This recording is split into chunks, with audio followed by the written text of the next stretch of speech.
자, 안녕하십니까. 하이퍼립입니다. 자, 이번 시간에는 2025학년도 정시 추가 합격 로직 세 번째 시간으로 충원율에 대해서 설명을 드리도록 하겠습니다. 충원율이 많은 학생들이 또 많은 학부모들이 가장 관심을 가지고 있는 게 바로 충원율이죠. 왜냐하면 충원율이라는 단어가 어떤 의미냐면 추가 합격이다. 추가 합격이라는 얘기는 실제 내 성적도보다 높은 대학의 원서를 썼었을 때 합격한 학생들이 다른 대학으로 이동을 하면서 나에게까지 기회가 온다. 다시 말하면 충원율이 높을수록 내가 합격할 가능성이 높아진다는 얘기고, 충원율이 높아질수록 좀 부족한 성적이지만 원하는 대학에 합격할 수 있다. 이게 바로 기회다 라고 생각하고 있기 때문에 많은 분들이 충원율에 대해서 관심을 크게 가지고 있을 거라고 생각합니다. 이번 시간에는 추가 합격 로직 세 번째 시간으로 충원율에 대해서 설명을 드리고요. 그리고 앞에서 설명을 드렸었던 첫 번째 추가 합격 로직 첫 번째 점수 편차, 두 번째에서 설명을 드렸던 모집 단위 내의 학과 결정에 대해서 간략하게 부족한 부분을 좀 설명을 드리고 충원율에 대해서 설명을 좀 드리도록 하겠습니다. 자, 첫 번째 점수 편차에서 설명을 드렸었던 내용은 하나의 차트를 보여드렸죠. 자, 우리는 일반적으로는 점수, 그러면 하나의 점수를 생각을 해요. 입시에서는 하나의 점수라고 하는 게 실제 합격한 학생들의 70% 컷, 이걸 기준으로 삼는데 물론 이게 합리적이라고 생각합니다. 왜냐하면 어느 대학이나 학과의 마지막 점수를 자꾸 따라가다 보면 입시가 실패할 가능성이 높죠. 위험수를 될 가능성이 높고, 그리고 마지막 점수라는 게 고정된 것이 아니라 매년 변동 가능성이 높기 때문에 그 지점을 찾기가 어렵단 말이에요. 그렇기 때문에 원서 접수할 때, 지원할 때 가장 합리적인 것은 70% 평균값에 맞춰서 원서를 썼었을 때 그만큼 안정적인 지원, 합격 가능성이 높다. 이렇게 보실 수가 있어요. 그렇기 때문에 여러분들이 보시는 대부분의 점수들은 어느 대학교 어떤 학과가 몇 점이래, 어느 대학교 어떤 학과가 몇 점으로 합격할 수 있대 라고 말하는 것은 바로 70% 평균값을 의미해요. 그렇죠? 자, 그러면 70% 평균값을 보면, 자, 이 대학교의 컴퓨터공학과는 537점이고 화학생물이 535점이고요. 식품동물이 535점이고 그 다음에 보시는 것처럼 식품동물이 531점이고 바이오 시스템이 529점이니까 우리가 일반적으로 생각하는 대학의 순위와 다르지 않죠. 보시는 것처럼 컴퓨터공학과, 그 다음에 화학생물, 그 다음에 식물동물, 식품동물, 그 다음에 바이오 시스템의 순서이기 때문에 일반적으로 생각하고 있는 학과별 점수의 순위에서 큰 차이가 없어요. 하지만 마지막 합격자의 점수를 보게 되어지면 화학생물이 2등이었었는데 화학생물이 마지막 점수에서는 가장 점수가 높고, 가장 점수가 높았었던 컴퓨터공학과는 점수가 바이오 시스템과 컴퓨터공학과의 마지막 합격자의 점수가 동일하다는 점을 확인할 수가 있고요. 그 다음에 식품동물은 가장 점수가 낮았습니다. 이렇게 보시는 것처럼 평균 점수와 마지막 합격과의 점수 차이가 크게 벌어진다는 점에 주목할 필요가 있어요. 이걸 주목해야 되는 이유는 뭐냐 하면, 우리가 실제 수능 성적을 받아보고 나면 누구라도 그 성적에 100% 만족하는 사람은 없어요. 시험을 잘 봤든 시험을 못 봤든. 그럼 그 성적에서는 반드시 안정 지원에 기반을 둔 상향 지원을 깨야겠죠. 그럼 상향 지원은 바로 어디에 해당이 되냐면 평균 점수 값의 원서를 쓰는 것이 아니라 마지막 합격자의 점수를 우리가 상상하고 추론해서 결론의 원서를 써야 되기 때문에 결국 마지막 합격자의 점수를 추측하는 게 매우 중요하다는 점이에요. 하지만 이게 매년 변동이 되고 매년 변화를 겪기 때문에 전년도에 어느 대학교의 마지막 점수가 몇 점이었어 라고 해서 그게 올해 반드시 그 점수가 나오는 게 아니다 라는 점이죠. 자, 지금 보시는 내용에서 여러분이 첫 번째 이해할 것은 이거죠. 야, 어느 대학교의 합격 점수가 70% 평균값만 있는 것이 아니라 마지막 합격자의 점수의 간격에서는 큰 차이가 벌어지고 있구나. 지금 보시는 것처럼 컴퓨터공학과의 70% 컷이 537점일 때 마지막 합격자의 점수가 528점이니까 점수가 무려 9점 정도나 점수가 벌어지고 있다는 점을 확인하실 수가 있었습니다. 자, 그럼 인문계열 한번 보도록 하겠습니다. 인문계열에서 보면 경영, 경제, 영어, 영문, 사학과, 사회학과를 보시게 되면 보시는 것처럼 평균 점수가 있고요. 그 다음에 마지막 합격 점수를 보게 되면 최고 점수에서는 경영학과가 556점으로 가장 높은 점수를 보여주고 있지만, 그리고 보시는 것처럼 70% 컷에서도 548점의 가장 높은 점수를 보여주고 있지만, 마지막 합격자의 점수에서는 경영학과가 경제사학 영어 영문보다도 낮은 점수까지도 떨어지는 거예요. 이렇게 맞은 점수가. 결국은 뭐냐 하면 실제 평균 점수와 마지막 점수 간의 점수의 차이가 크게 발생이 된다는 점이고, 결국은 평균 점수에서의 학과의 순위가 마지막 점수에서의 학과의 순위에서는 크게 변동될 가능성도 높다라는 점을 이해한 거죠. 여기까지 이해하실 부분은 간단한 거예요. 어떤 내용이었냐면, 합격 점수라고 하는 것이 70% 성적만 있는 것이 아니라 마지막 합격자의 점수가 존재하겠구나. 그리고 평균 점수와 마지막 합격자의 점수의 간격은 크게 벌어지는구나. 하지만 이 점수라고 하는 게 마지막 점수가 항상 일정하게 유지가 되는 게 아니라 해마다 지원하는 학생들의 경쟁률이라든가 지원하는 학생들의 점수대에 따라서 변동 가능성이 높겠구나. 그렇기 때문에 결국은 왜 이런 원리로 적용이 되는지에 대한 추가 합격에 대한 원리를 이해하는 게 중요하겠구나. 여기까지만 이해하시면 될 것 같아요. 자, 그러면서 이제 두 개의 학과를 지정해서 보여주고 있죠. 화공생명과 건축공학과를 지정하고 있는데, 이 두 개를 지정한 이유는 화공생명과 건축공학과 중에서 어디가 높은가지? 그럼 일반적으로 뻔해요. 건축공학과보다는 화공생명이 높은 과야 라고 하는 막연한 인식을 가지고 있어요. 보시는 것처럼 최고점에서도 화공생명이 건축학과보다 높죠. 화공생명이 539점일 때 건축학과가 529점이었고, 평균 점수가 527점일 때 건축학과가 523점이기 때문에 평균 점수와 최고점에서는 화공생명이 높다라는 우리의 일반적인 인식이 맞아요. 하지만 마지막 합격자의 점수를 봤더니 화공생명의 마지막 합격 점수가 몇 점이냐 하면 517점. 건축학과의 마지막 점수는 522점이고, 보시는 것처럼 하위 학과는 평균 점수와 최저점의 점수의 간격이 적어요. 이거는 제가 모집 단위에 대한 구조를 설명을 하면서 말씀을 드렸던 것처럼 모집 단위 중에서 인구간, 다시 말하면 유입 구간은 좌우에서 많은 학생들이 유입되어지는 구간이기 때문에 점수의 간격의 폭이 좁다. 그렇기 때문에 충원이 발생이 되어지지도 않지만 실제 추가 합격이 발생이 되어진다 하더라도 점수의 하락폭이 매우 좁다라고 말씀을 드렸죠. 그렇기 때문에 보시는 것처럼 523.33점과 522점의 점수를 보여주고 있어요. 하지만 화공생명은 점수가 평균 점수가 527.54점, 57점일 때 최저 점수가 517점이기 때문에 점수가 무려 10점이나 벌어지고 있는 거죠. 10점이나. 왜 이렇게 점수가 벌어질까? 이 이유도 앞에서 설명을 드렸었던 거, 모집 단위의 기본적인 구조에서 이해할 점 중에 하나가 모집 단위 내에서는 상향 지원이 가능하다, 불가능하다. 상향 지원이 불가능하다. 상향 지원이 불가능하기 때문에 충원이 발생이 되어지면 그 점수는 모집 단위 구간 밖으로 떨어질 수밖에 없어요. 이러다 보니까 점수의 하락폭이 크게 발생이 될 수밖에 없다라고 하는 예를 보여드렸습니다. 자, 그러면서 이제 하나의 예를 또 보여드리는 게, 지금 보시는 것처럼 어느 대학의 모집 단위가 1번부터 시작해서 19번까지 19개의 학과가 있다고 가정을 해요. 그러면 모든 대학은 모집 단위가 짧든 모집 단위가 길든 간에 모든 대학의 모집 단위는 항상 3개로 구분이 되어진다고 말씀을 드렸죠. 그 3개가 첫 번째 구간이 바로 인, 아웃 구간이에요. 아웃 구간. 그쵸? 아웃 구간이고, 두 번째 구간이 이렇게 트랜스퍼 구간이라고 말씀을 드렸고, 세 번째 구간이 인 구간이라고 말씀을 드렸죠. 그쵸?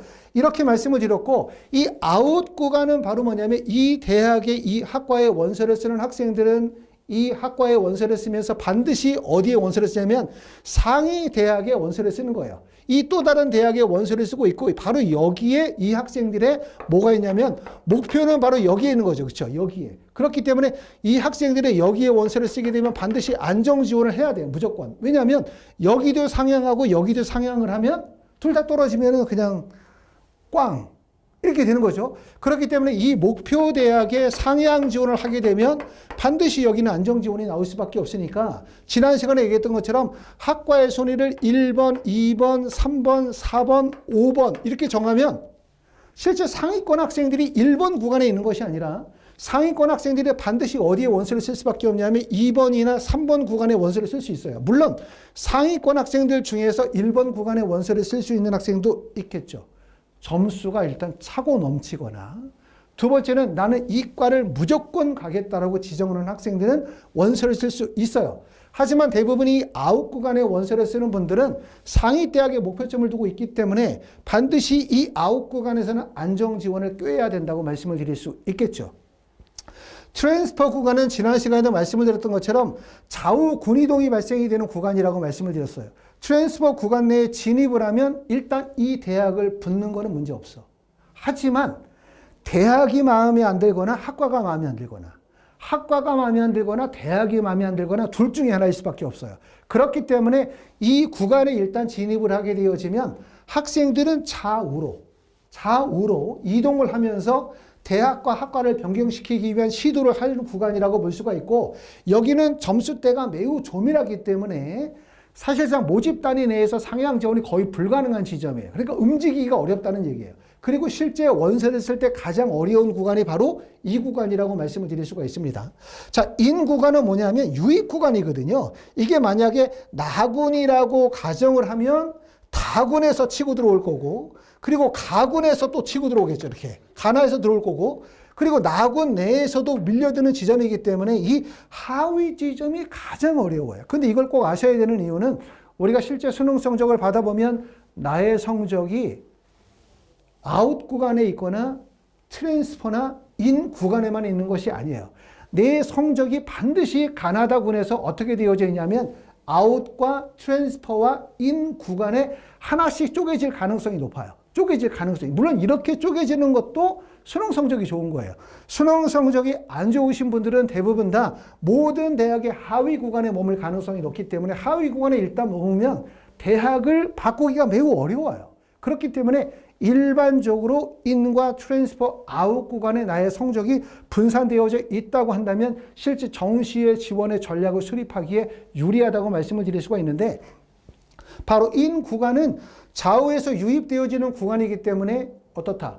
하위 학과라고 해서 쉽게 보면 절대는 안 된다고 말씀을 드렸죠. 그렇죠? 실제 경쟁률이 높고 충원율이 낮으며 학생들끼리의 점수 간격이 매우 좁기 때문에 실제 충원이 발생이 되어진다 하더라도 점수의 하락폭이 매우 크다고 말씀을 드렸어요. 자, 말씀을 드렸었던 것처럼 만약에 건축공학과라는 학과가 있고 위에서 화공생명이라는 학과가 있다. 자, 건축학과에 원서를 쓰는 학생들 중에서 추가 합격이 발생이 되어지면 추가 합격이 떨어질 수 있는 점수의 구간은 어디까지 떨어질 수 있을까? 자, 702.6778점이라고 해요. 그러면 여기에 원서를 쓴 학생이 충원율이 발생이 됐어. 그럼 마지막 합격자의 점수는 몇 점일까? 이 마지막 합격자의 점수는 이 구간을 벗어날 수 없어요. 절대로. 왜 구간을 벗어날 수 없냐면 이 하위 구간에서 실제 우리가 진학사, UA 각종 모든 데이터를 보고 점수에 맞춰서 원서를 쓰기 때문에 학생들이 차곡차곡 밀려드는 구간이기 때문에 건축공학과에서는 충원율이 발생이 된다 하더라도 점수가 이 모집 단위를 벗어날 수 없다. 하지만 화공생명 같은 데에 충원율이 발생이 되어지면 점수의 구간이 하위 구간과 떨어져요. 이 모집 단위 밖까지 떨어지는 이유를 설명을 해보면 지난번에 설명을 드렸었던 것처럼 모집 단위 내에서는 상향 지원이 불가능해. 왜 불가능하냐면 건축공학과에 원서를 쓰는 학생의 점수가 702점인데 난 이 학생이 건축학과가 마음에 안 드네. 나는 어디를 쓰고 있냐면 기계공학과를 원서를 쓰고 싶어. 자, 그러면 건축공학과 쓰지 말고 기계공학과 원서 써야지. 기계공학과는 706점이야. 자, 건축학과를 쓰고 싶은데 학과가 마음에 안 들어서 기계공학과에 원서를 썼고 기계공학과에 원서를 써서 붙으면 정말 좋은 일이죠. 그렇죠? 축하할 일이지만 가정을 해봐. 만약에 떨어지면 어떻게 돼? 이 대학의 건축학과에 원서를 써서 붙을 수 있는데 쓰지 않고 기계공학과를 원서를 썼다가 떨어지면 어떻게 되지? 그러면 결국은 이 대학 떨어지면 저 밑에 있는 대학에 붙는 거죠. 근데 그 밑에 있는 대학도 안정 지원을 했을 때 붙는 거예요. 근데 그 밑에 있는 대학을 만약에 상향 지원을 했다면 여기도 떨어지고 저기도 떨어지고 다 떨어지면 그냥 재수 삼수로 넘어가는 거죠. 그렇기 때문에 결국은 모집 단위 내에서는 상향이 어려워요. 왜 상향이 어렵냐면 겁이 나니까 원서를 못 쓰는 것도 있지만 우리가 보고 있는 통계나 데이터나 모든 입시의 기관에서 내 성적을 입력을 하면 입시의 기간은 AI나 그 다음에 알고리즘을 기반으로 해서 전년도 데이터를 기반으로 원서를 쓰는 거기 때문에 손을 뻗었을 때 닿을 수 있는 지점만을 얘기하지 손을 뻗어서 닿지 못하는 지점은 말을 못해요. 그러니까 무조건 내가 손을 뻗는 지점을 얘기하는 거고, 그러면 내가 손을 뻗는 지점만 얘기하는 것이 아니라 이 성적대의 학생이 손을 뻗어서 닿을 수 있는 지점, 다시 말하면 건축공학과의 학생이 손을 뻗어서 닿을 수 있는 지점이 여길 거고, 컴퓨터공학과가 학생이 손을 뻗어 다른 지점이 여길 거고, 그 다음에 화학이 손을 뻗으면 도시공학이겠죠. 결국은 뭐냐면 기계공학과에는 실제 기계공학과의 706점과 비슷한 성적을 가지고 있는 학생들이 이미 다 누적이 되어져 있다는 거예요. 그렇기 때문에 모집단위 내에서는 상향 지원이 불가능하죠. 그러니까 결국은 뭐냐면 내가 709점인 학과에 만약에 원서를 썼다? 라고 하면 이 709점을 누가 못 쓰냐면 707점도 709점 못 써. 706점도 못 써. 705점도 못 써. 704점도 다 못 써요. 왜? 이 성적대는 이 구간 내에 원서를 써야만 되기 때문에. 이거는 의학 계열도 마찬가지예요. 그렇죠? 그렇기 때문에 여기서 추가 합격이 발생이 돼서 이동을 하게 되면 결국은 마지막 합격자의 점수는 밑으로 떨어질 수밖에 없겠죠.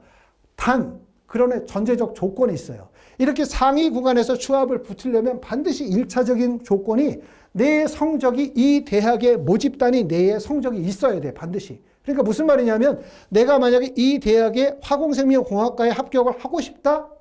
붙을 수도 있고 떨어질 수도 있지만 상향 지원을 희망한다? 그럼 1차적 조건이 내 성적이 694점, 700점의 환산 점수가 나와야 돼요. 이래야만 이걸 쓸 수 있지. 왜 이 점수가 안 나오면 못 붙냐면 만약에 이 점수에서 벌어져서 내 점수가 680점대가 됐다. 근데 내가 만약에 여기 상향을 치면 이 틈새가 벌어지기 때문에 681점, 682점 이런 허수들이 어디로 몰려드냐면 상위 구간으로 유입될 수밖에 없어요. 그렇기 때문에 결국은 이것을 바로 우리가 이제 뭐라고 하냐면 원통형 구조인데 이 원통형 구조가 해서 좌우가 막히지 않으면 결국은 추합이 성공하기가 어렵다. 이렇게 말씀을 드릴 수 있습니다.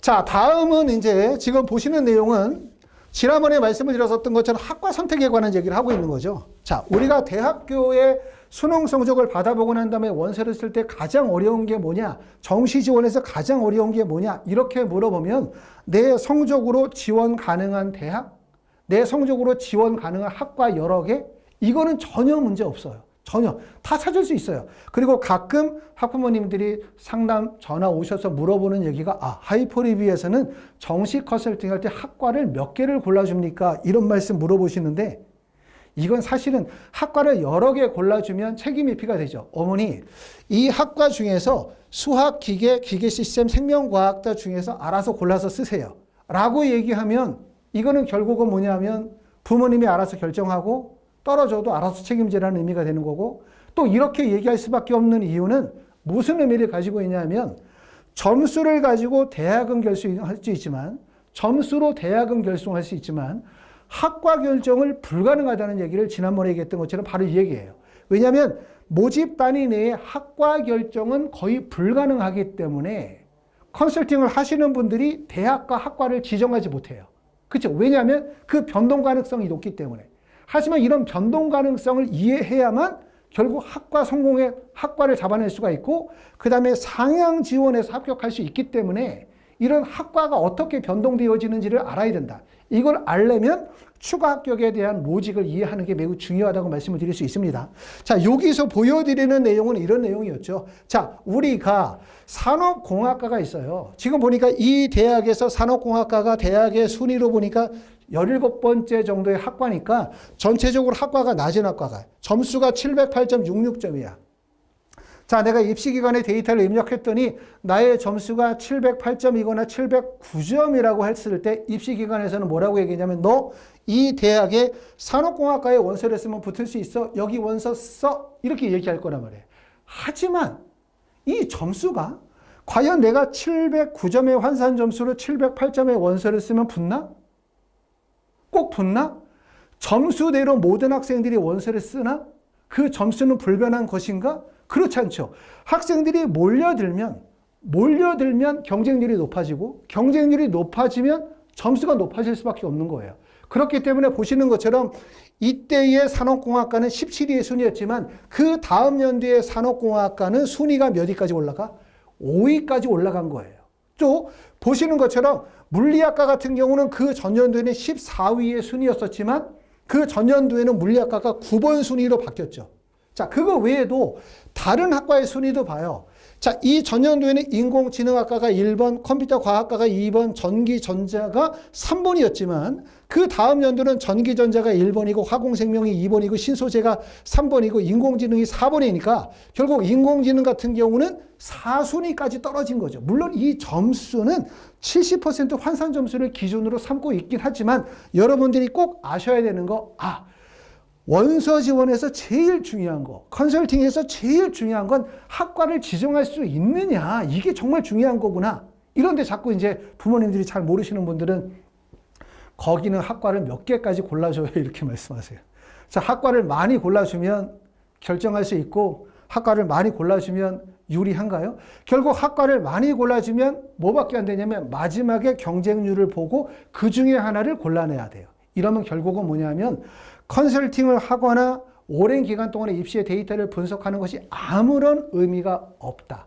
여기서 꼭 명심하셔야 되는 것은 대학 결정은 각 대학의 표준 점수, 환산 점수, 수능 영역별 반영 비율, 그 다음에 사탐이나 과탐에 대한 가산점이나 수학의 가산점을 통해서 지원 대학의 범위는 쉽게 추려낼 수 있지만 동일 대학 내의 학과 성적은 매우 어렵다.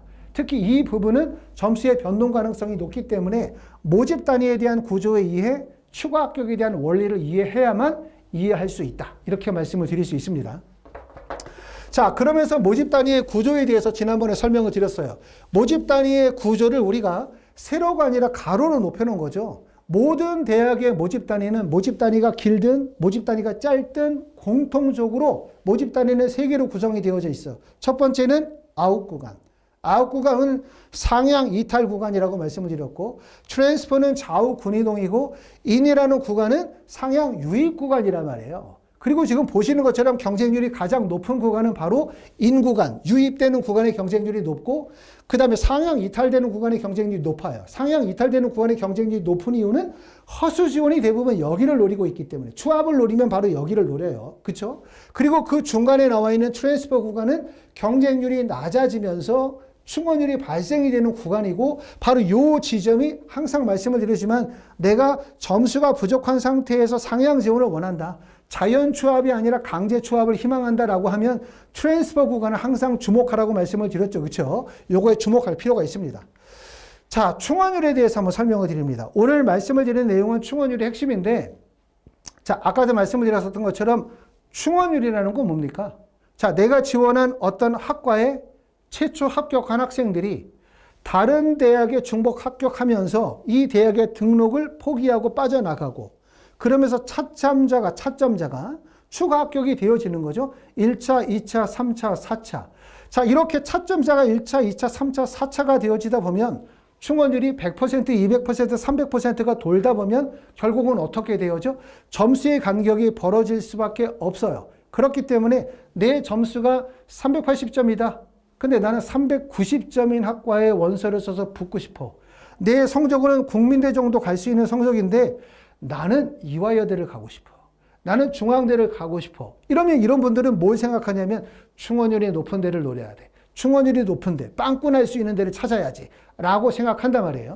자, 지금 보시는 것처럼 위에 나와 있는 글로벌 경영, 글로벌 리더, 사회과학, 영상학과, 한문교육학과가 있고 밑에는 경영, 교육, 글로벌 경제, 의상, 인문과학대학이 있어요. 여기가 어느 대학인지는 아마 다 아실 것 같고 다른 거 다 빼고 여기서 설명을 드리는 내용은 핵심은 하나예요. 자, 지금 첫 번째 보시는 것처럼 글로벌 경영은 2023년도에 충원율이 무려 367.4%. 자, 그리고 보시는 것처럼 경영학과의 충원율은 보시는 것처럼 23.3%. 글로벌 경제라고 합시다. 글로벌 경제의 충원율은 18.4점이에요. 18.4%. 글로벌 경제는 충원율이 18.4%고 그 다음에 글로벌 경영은 충원율이 367.4%에 해당이 되는데 이 두 개의 학과 중에서 내가 만약에 충원율을 노린다고 가정을 합시다. 그런데 내 점수가 지금 보시는 것처럼 756.13점 정도가 글로벌 경영이고, 그 다음에 글로벌 경제 같은 경우는 756.67점이고, 그 다음에 이 모집 단위 내에 가장 낮은 점수가 747.18점이에요. 자, 내 점수가 만약에 740점으로 모집 단위의 구간을 벗어나고 있다고 가정을 해보자. 그러면 나는 과연 글로벌 경영의 원서를 쓰는 게 맞을까? 그 다음에 글로벌 경제학의 원서를 쓰는 게 맞을까? 여기에 대한 고민. 대부분의 분들은 어디에 원서를 쓸 수밖에 없냐면, 이렇게 점수가 구간 밖을 벗어나고 점수가 안 된다고 판단이 되어지면 무조건 어디로 몰리냐 하면은 충원율이 높은 구간으로 무조건 몰릴 수밖에 없어요. 그렇죠? 충원율이. 왜? 충원율이 높아야 세 바퀴를 돌아가. 그래야만 뒤에 순서가 온다고 생각하는데 꼭 명심할 것. 충원율이 높다는 것은 어떤 의미냐 하면 마치 제자리에서 줄넘기를 돌리는 것과 똑같아요. 지원한 학생들이 예를 들어서 이렇게 피라미드 형태로 되어져 있다고 생각하면 충원율이 높다. 충원율이 300%라고 한다면 그 상위권에 있는 30%의 학생들만이 실제 합격했다는 얘기고, 점수가 하위 구간까지 떨어질 수가 없어요. 그만큼 상위 구간의 점수대의 학생들이 많이 밀집되어져 있다는 얘기죠. 충원율이라는 것은 결국은 어떤 거냐면 아래에 있는 대학에서 윗대학으로 이동을 하는 거고, 그러면 아래에 있는 대학에서 윗대학으로 가려면 결국 이 점수의 구간이 상위 대학의 하위 구간과 점수가 접목이 돼야 돼요. 그래야만 학생들이 이동을 하겠죠. 그렇죠? 결국은 충원율이 높다는 것은 시각적으로 볼 때는 가능성이 있어 보이긴 하지만 점수가 모집 단위 구간을 벗어나게 되어지면 실제 충원이 발생이 될 수 없다. 그럼 결국은 어디에 원서를 써냐? 이렇게 점수가 구간 밖을 벗어나면 충원율이 낮은 구간에 원서를 써야 돼요. 충원율이 낮은 구간에 원서를 써야 되는 이유는 나중에 제가 다시 한번 자세하게 설명을 드리겠지만, 우리가 점수가 낮은 학생들이 추가 합격을 원해, 상향 지원을 원해, 스나이핑을 원해. 그러면 꼭 명심하셔야 되는 것은 가능성이 제로인 구간에 원서를 써야 돼요. 무조건 가능성 제로. 왜? 허수 지원자의 최대의 경쟁자는 허수 지원이에요. 엄청나게 많은 학생들이 원서 지원을 어떻게 하고 있다? 상향 지원하고 있다. 특히 올해 국어 영역의 난이도가 쉬워지면서 수학도 전년도보다 쉬워지면서 만점부터 2등급 간의 구간에 속해져 있는 학생들이 그만큼 밀집되어져 있고, 그럼 이 학생들은 반드시 상향 지원을 깨야 하게 되어지죠. 그럼 상향 지원을 깨야 할 때 모든 분들이 찾는 지점이 있어요. 대표적으로 이렇게 충원율이 높은 지점, 가능성이 있다고 생각하거든요. 결국은 뭐냐면 내가 낮은 성적에서 추합을 희망을 한다면 충원율 합격 가능성이 0%인 구간을 찾아야만 된다. 그 구간이 바로 실제로 합격 가능성이 높다. 이렇게 말씀을 드릴 수가 있습니다. 자, 마지막으로 하나의 내용을 보도록 하겠습니다.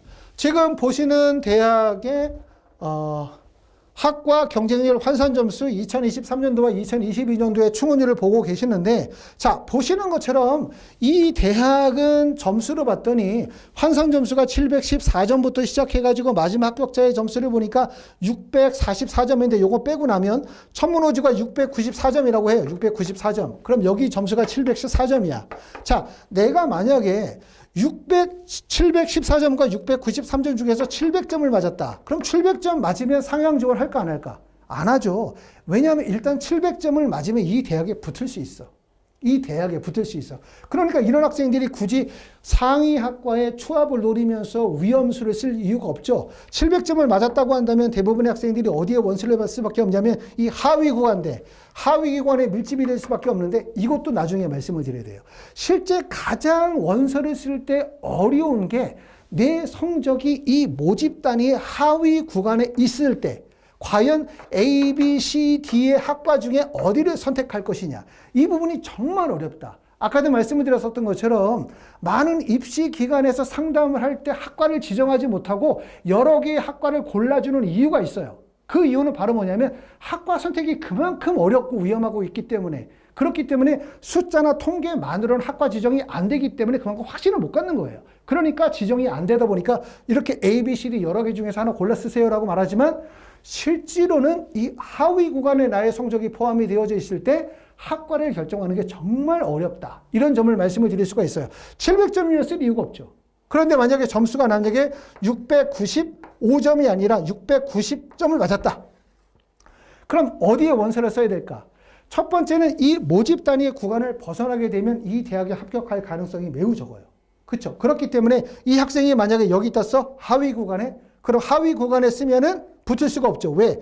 694점과 690점 사이에는 틀림없이 693점, 692점, 691점 표준 점수로 얘기하니까 3명밖에 없는 것처럼 보이지만 실제 환산 점수로 적용하면 엄청나게 많은 학생들이 밀집되어져 있기 때문에 하위 구간에 원서를 써서는 붙을 수가 없어요. 자, 그러면 상위 구간에 원서를 쓰는 거야.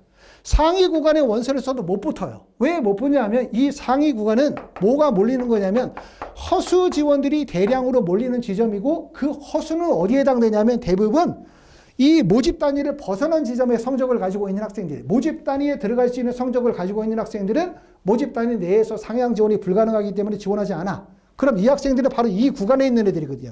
690점이 여기를 원서를 쓰면 691, 692, 693 반드시 있어요. 그러니까 못 붙는 거예요. 그래서 지난번에 얘기했었던 것처럼 모집 단위의 성적이 벗어나면 우리가 어디를 노려야 된다? 바로 이 트랜스퍼 구간. 다시 말하면 허수 지원들이 관심을 갖지 않아. 왜 관심을 갖지 않아? 충원율이 낮으니까. 전년도의 충원율이 0%야. 그 전년도의 충원율이 0%야. 그 전년도의 충원율이 0%야. 충원율이 이렇게 0%를 보였을 때 나타날 수 있는 현상. 생각해봐요. 뭔지. 첫 번째, 허수들이 이 지점에 원서를 쓰지 않아. 아무도 성적이 부족한데 원서를 쓰지 않아. 그럼 이 지점에 원서를 쓰는 학생들은 실제 706.6611점 전년도 입시의 기반으로 이 성적대 학생들만이 원서를 쓰겠죠. 그리고 이렇게 충원율이 낮으면 이 지점은 아래에서 위로 원서를 쓰는 것이 아니라 위에서 아래로 내려오는 상향점이 아니라 하향점이 돼요. 성적이 더 높은 학생, 다시 말하면 707점을 맞은 학생들이 이 구간에 원서를 쓸 수밖에 없죠. 그럼 이 학생들은 더 높은 점수이기 때문에 다른 대학으로 추가 합격할 가능성이 높아지는 거예요. 이러한 원리에 대해서 생각을 해봤습니다. 자, 오늘은 이렇게 해서 이제 추가 합격 로직 1, 2, 3 중에서 마지막에 충원율에 대해서 좀 설명을 드렸고, 그 다음에 이제 이 내용은 좀 더 많은 내용의 설명이 필요합니다. 그래서 이후로도 더 설명을 좀 드리면서 하나씩 안내해 드리도록 하겠습니다. 자, 이렇게 해서 설명을 드리고요. 자, 하이퍼리뷰에서는 정시 추가 합격 컨설팅을 진행을 하고 있습니다. 자, 학원에서는 저를 포함해서 4분의 선생님이 컨설팅을 진행을 하고 있고, 요즘에 이제 같이 모여서 여러 가지 추가 합격의 전략, 또 정시 지원의 전략에 대해서 프로그램을 같이 공유하고 있기 때문에 저뿐만 아니라 모든 분들이 같이 생각하고 있고 지금 연구하고 있다는 점, 그만큼 우수한 분들이 컨설팅을 한다는 점을 말씀을 좀 드리고요. 자, 추가 합격 컨설팅은 저희가 1회로 진행하는 컨설팅, 2회로 진행하는 컨설팅으로 진행을 하고 있습니다. 아직 정식 컨설팅 예약 접수 안 하신 분들은 하이퍼리뷰로 연락 주시면 안내해 드리도록 하겠습니다. 감사합니다.